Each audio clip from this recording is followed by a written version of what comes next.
Want profit from the trendiest and growingest segment for IGCs? You know it, natives and pollinator gardens. Hey there, garden center entrepreneurs. It's Tony here, your retail growth advisor.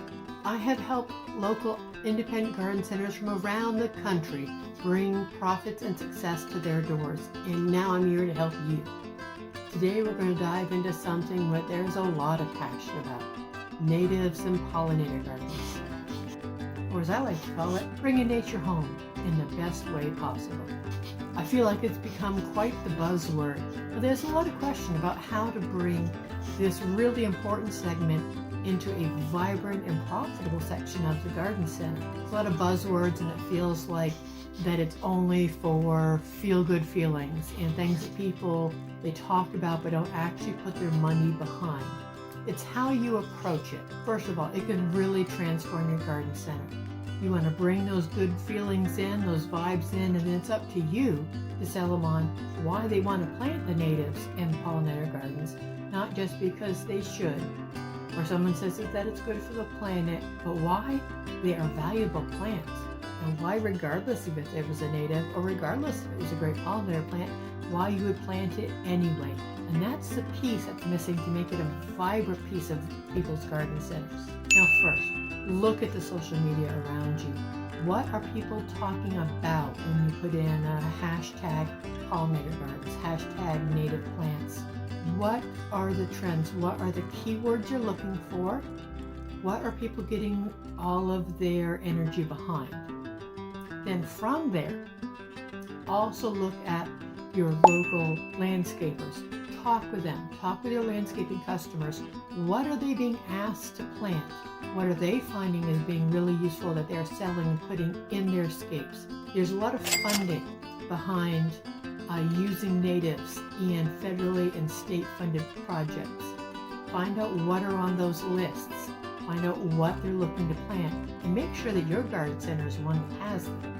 The more landscapers are using these plants, first of all, you want them to come to you for those, but also even your retail customers see them in the commercial landscapes, and then they want to bring them into their landscapes as well, because they see how well they're performing, how great they're doing without a lot of extra work. Check on local websites.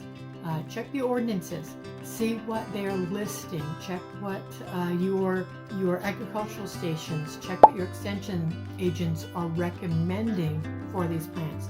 Those are the ones that you're going to want to have. Those are the ones you're going to want to focus in on. There's often a lot of grant money involved with getting these natives in some of these funded programmed landscapes. Make sure you're able to get in on that. Find out what they want to plant so that you have it ready for them.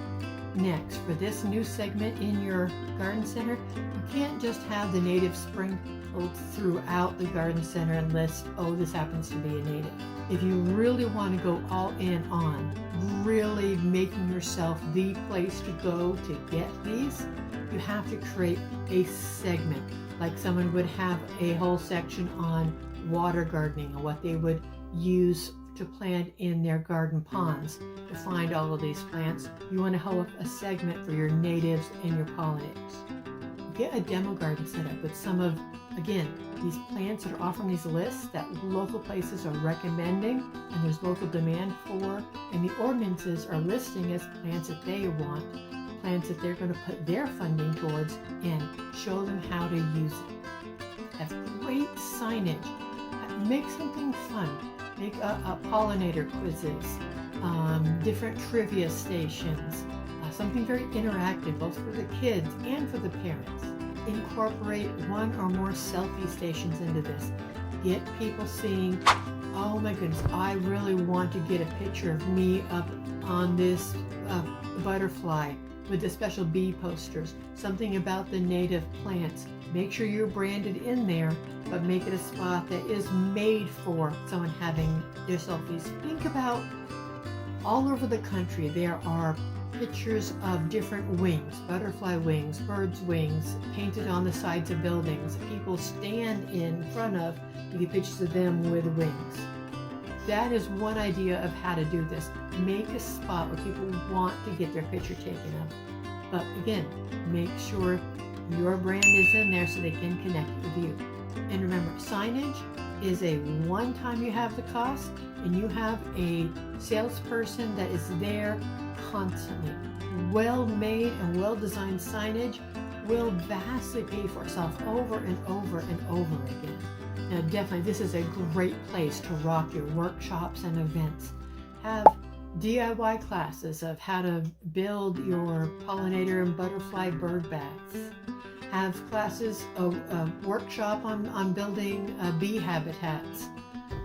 Have a DIY, make a mini pollinator garden in a pot. Have a great event that's a family-friendly scavenger event of your whole garden center involving natives and pollinators. What a great family afternoon event. That would really bring them in. People are looking for experiences to connect. Even if they don't buy something that day, which a lot of them will, you are in their mind. You have a fun place to be. This is a place where their children enjoy being too. If they ever have the need for a plant, who's going to come to their mind first? A place that they happen to see a social post or an ad for, or a place they have actually been to, looked around your whole store because they are familiar with your whole store through your scavenger hunt and are feeling comfortable in. Show them how these plants are fabulous in your area, how they thrive, are very low maintenance. These are the keywords you're looking for. You make it fun and approachable for them, your customers are going to Instagram and become raging fans and bring people to you. Now, when you're putting together a whole segment like this, it's important to make SMART goals: specific, measurable, attainable, relevant, and time-bound. Create informational content on your website, on your TikTok, on your YouTube, things that they're going to share, things that people can connect with. Use this for local media outreach. They are always looking for feel-good local stories to cover, especially when it's a slow news day. Make yours the place where they go. Free media advertising, radio, television, magazines, and newspaper. They are all looking for engaging things to bring to their customers because they want them to come back to read. They want them to come back to watch. They want them to come back to listen. It's a win-win. You having some great content for them and them giving you the exposure you want. This is a great time to collaborate with local organizations and clubs. Have them come in and hold their garden center meetings at your garden center. Have them hold a workshop. Have them hold their workshop in your garden center at your native plant section. Make these spaces available to them. You have very low input and you have great outreach. They're doing all the work. Innovation is synergistic with other business boosting tactics. Make the most of your work by taking at least one action from this playlist here.